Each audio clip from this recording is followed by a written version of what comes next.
Hello from Tennessee.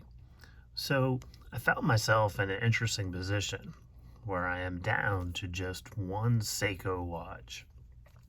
In the course of my collection journey, I would say I've had roughly 10 or so Seikos. I've had a Monster, quartz chronograph, 62 Moss, a MM200, I think three Alpinist, a Turtle, a Presage, and a GMT. I just recently flipped, actually, I'm going to bring it to the mailbox today, um, a Seiko GMT and the green enamel Presage. I just flipped those and found myself looking at my watch box and down to this one right here. Um, and I'm going to be honest, it kind of stressed me out a little bit. Like I said, well, what's going on with that? So I thought it makes some good content and just chat about that a little bit. I think Seiko continues to be one of my favorite brands, but why do I only have one right now? And I think for many of us possibly, I know for me, they often just miss the mark sometimes. I don't know what it is. Like, their design language speaks to me on many fronts. I haven't had a Willard yet. I love that. There's a new Slim Turtle I really like. Um, but there seems to always be something lacking. A lot of times, I enjoy bracelets. Seems like a lot of times the bracelets are lacking. Um, they do. I had a 62, I think it was a 62 Moss, that had this great textile NATO that was pretty cool. The Presage had a nice leather strap. Um, oh yeah, and I had a couple tunas too, which I didn't mention in that bunch. So I may be up to, uh, um, it may be up to close to a dozen Seikos actually. I should have listed them, but I didn't feel like it. I was just going from memory. So, like I said, what's going on with that? Now, this Seiko here was one of the first that I got when I started collecting. Um, I ordered this from Mark at Long Island Watch. It was in the days before he started the brand, and he was doing for a little bit of a spell Watch Your Way. And so I still have all the original parts for this too as well, but he swapped out. He put a double dome sapphire crystal in it and a fully lume bezel, and then upgraded the bracelet. I've got a strap code oyster style bracelet too as well. Right now I have it on the strap habit, which is a really comfortable strap for it. But I've often thought that, like I said, I've got the original hard legs for this, as well as the original bezel insert too as well. So I've thought eventually of having this put back to original condition.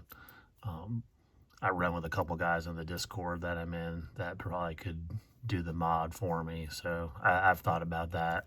But for right now, it's fine. I also have the original Jubilee, so that's kind of cool. This is not going anywhere. I think the story's too cool, so it's definitely a keeper. And I think it keeps me grounded in terms of where I came from in the hobby, and also the fact that no, I am not done with Seiko. I can say that emphatically. I'm not done with Seiko. I actually have two that are going to be coming in. So no, I am not done. But they definitely rotate through. Maybe I can find some other ones that just stay in the collection. I'm really thinking,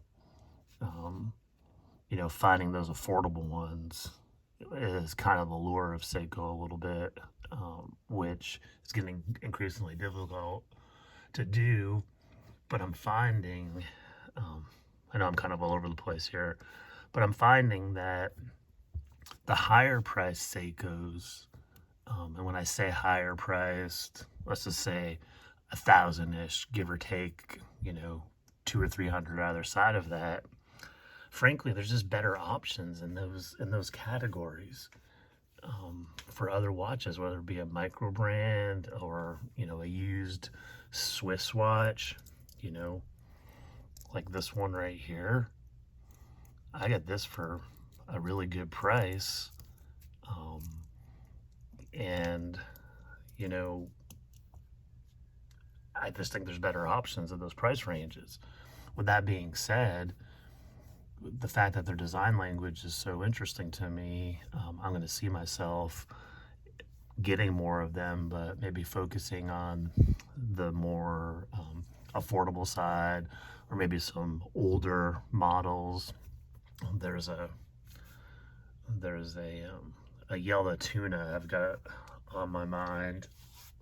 It's an old one. I think it's called like a bluefish one. I've got an opportunity to buy that. Been thinking about it. I need to figure out if I want to do that. And like I said, I've got two other ones coming in that are affordable. One I got used, one will be coming in new. But you know, that affordable range is really speaking to me. And this is going to sound kind of crazy, but I'm thinking the next step will probably be checking out a Grand Seiko. I think for next year, I think I'm done any major purchases this year, but I think for next year, I'm going to start trying to save a little bit of money up. I may flip a couple more. I'm not sure what yet, or if I really want to. But I'm really thinking a 9F, which would give me really cool tech, and then to experience some of the finishing of a Grand Seiko. And they make a cool GMT that I'm really considering that could be had less than $2,000 used. So that's the thought process right now. So that's it. I know this went a little long, but no, I am not done with Seiko, but definitely evaluating my relationship with them. So that's it. As always, stay positive, make friends, enjoy the journey. Take care, everybody.